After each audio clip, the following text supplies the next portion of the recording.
Breaking on the 4, 5 people, including a 14-year-old, have been arrested for 2 separate shootings in Chilton County that happened within days of each other. The first in the Isabella community and rural Jemison. Deputies say those suspects range from 14, like we said, to 22. Well, your Shelby County reporter Anjanae Robinson joining us live from Chilton County this time after speaking with investigators. So Anjanae, what can you tell us more about this case?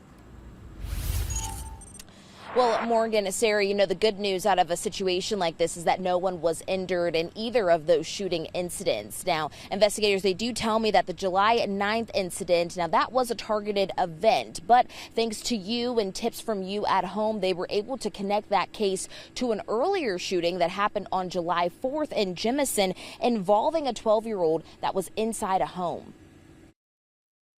Now, this investigation, it started on July 9th after Chilton County 911 received reports of gunshots in the Isabella community. Caller stated she heard a bunch of gunshots and she had a picture of the vehicle that was in the area at the time of the shooting. Now, that tip led investigators to discover a previous shooting had taken place just 5 days earlier on July 4th in Jemison, but was never reported. We went and spoke to the homeowners and processed that scene, and were able to establish a link between the two. Now, neighbors helped piece the story together, connecting the same vehicle and suspects to both locations. So when that gets reported back to us, we're able to fill in blanks and make a complete story instead of just pieces of a story. And casings from that July 9th scene were found to be from a high-powered rifle.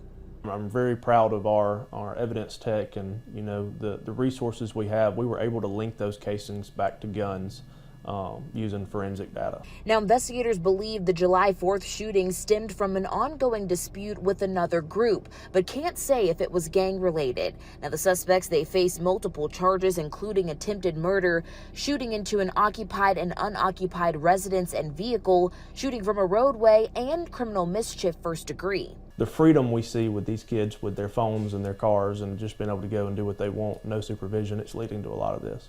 Now, investigators stress that the lack of supervision and access to firearms is a growing concern.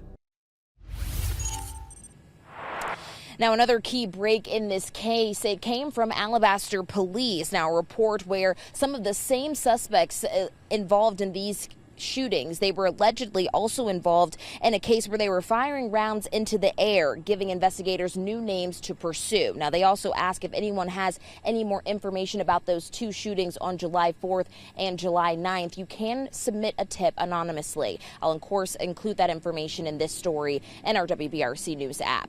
Your reporter here in Chilton County, Anjanae Robinson, WBRC 6 News, on your side.